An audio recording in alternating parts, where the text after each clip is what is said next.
Second Division Wrexham had seen off Arsenal in the Cup 3 years ago, and they took the lead against Ipswich on the hour with a goal from Kieran Durkin that would have graced the final at Wembley. 18-year-old Durkin graduated to the first team, having come through the youth team ranks at the club. His shot was unstoppable, and his manager Brian Flynn called it as good as you'll see anywhere. Ipswich brought on substitutes Gavin Johnson and Adrian Paz in a bid to turn things round, but it wasn't until 6 minutes from time that they equalised through David Linnigan. It was his first goal of the season, heading in Paz's corner, and it looked like it would be enough to give Ipswich a replay. Linnigan made his way towards the 6-yard box before heading in through a crowded goal area. However, 60 seconds later, Wrexham scored a winner. Carl Connolly, who used to earn his living as a fish fryer, proved far too slippery for rookie Ipswich defender Adam Tanner to cope with, and his foul gave Wrexham a penalty. The Ipswich boss George Burley said afterwards that Tanner had been naive about his challenge, but added that he would learn from his mistake. With the capacity all-ticket crowd of 8,500 willing him on, Gary Bennett, the country's top scorer, took the penalty, and although Clive Baker got a hand to it, he couldn't stop it from going in. Bennett, who was a free transfer signing from Chester 3 seasons ago, took his tally for the season to 28 so far, and in doing so also wrote another glorious chapter in Wrexham's FA Cup history. The Wrexham boss, Brian Flynn, said the victory surpassed even their win over Arsenal in 1992. Wrexham 2, Ipswich 1. Ipswich are put out of the FA Cup by Second Division Wrexham.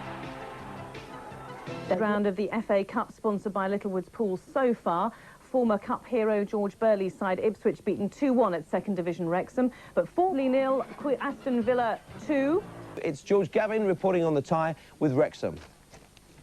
Manchester United has today suspended Eric Cantona from all first-team matches for the remainder of the 1994-95 season. So Eric's idle, but there's still a strong Gallic flavour around Old Trafford. The Welsh Dragon was primed to fan the flames of controversy surrounding Manchester United, and without Cole and Hughes as well as Cantona, the Reds looked as though they might lack a little devil up front. His name was on everyone's lips. Wrexham fans chanted au revoir Cantona. The United supporters sang for his return. Wrexham took just 9 minutes to give the impression that United's torrid week was far from over. Kieran Durkin slipping in for the kill, and Wrexham's first ever goal against Manchester United. They'd met 4 times previously.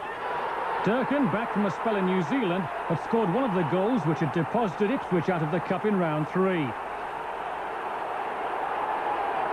Perhaps the goal came too soon for Wrexham. It galvanised United, and the equaliser came 8 minutes later. The ball teed up for Dennis Irwin to drive it home.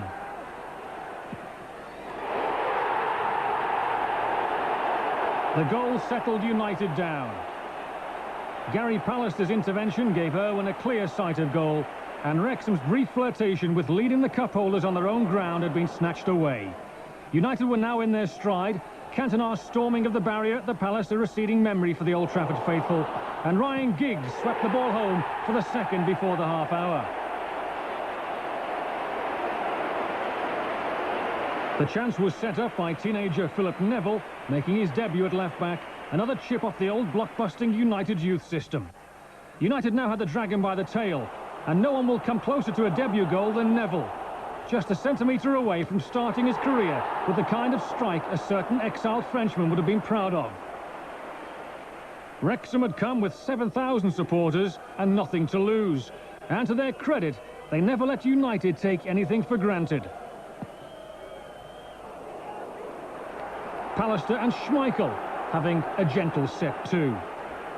At half-time, with Wrexham still in the match, the question remained, was there life after Cantona?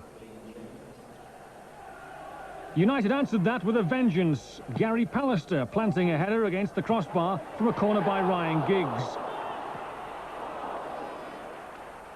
And Roy Keane joined in the action as United went for the Dragons' jugular. Perhaps Keane, with a clear sight of goal, should have done better. But Wrexham refused to be counted out. Kieran Durkin had another chance to go for glory, but this time the magic just wasn't on hand. Soon after that, United finally put the leash on the underdogs. Note the killer pass from Gary Pallister inside the box. Brian McClair choosing his spot with radar precision to pierce the Wrexham defence. and 3-1 for Manchester United. The game was up for the Welsh. They were determined to go down fighting, but there's no answer to that kind of accuracy. Again, Brian Flynn's boys marched back into the attack, and Peter Schmeichel had to produce international form to keep them out. Barry Hunter forcing the first save. Steve Watkin, the hero of the win 2 years ago over Arsenal, denied from the corner. Manchester United extended their lead with a penalty. Paul Ince storming into the fray, in the football sense, of course. Wrexham skipper Tony Humes is the guilty man in this situation. No arguments with the decision. Ince had nicked the ball away. And from the spot, Dennis Irwin stepped up for his second goal of the match. It's normally Cantona's job, but the Irishman proves to be a pretty able deputy. Skipper Tony Humes only managed to serve a 2-game suspension by playing a hastily rearranged game in the snow this week. He may have regretted that decision when his deflection gave United their 5th goal.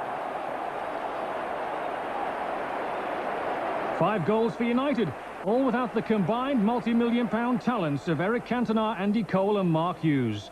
Although the fairy tale was over for Wrexham, they did have the last word. Substitute Jonathan Cross hammering the ball home over the surprise Schmeichel. The shot gets a bit of topspin from a David May deflection to help it on its way, but Wrexham are on their way out. United are on the road again. Alex Ferguson has spent an agonising week at Old Trafford. Just playing football again must have been a relief. The first 90 minutes without Cantona successfully negotiated. Delight all round at United at the final whistle. And for Wrexham, will they bow out in style? Their attacking philosophy a credit to the club and its supporters.